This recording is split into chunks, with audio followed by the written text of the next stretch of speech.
In this video, we're going to show you how you can customize the flow builder to your own liking. This will make you more productive since you are able to customize the flow builder to match your own preferences.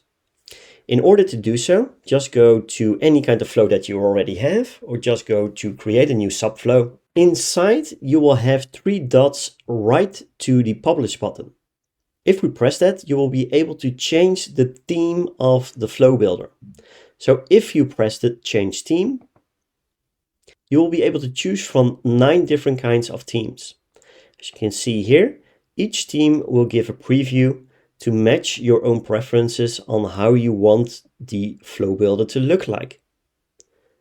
Once you selected one of your preferences, just press the button Apply Change to the bottom right of the preview window.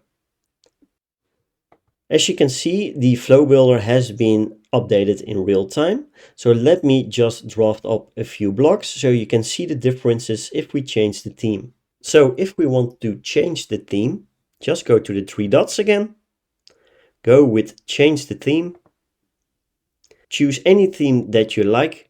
So for example, honeycomb, just press the button Apply Change. And you'll see that the entire flow builder has been changed to your own preferences.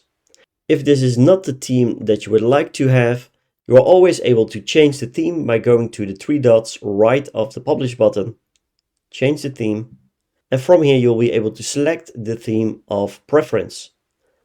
Press the button Apply Change, and you'll see that your theme has been changed within seconds.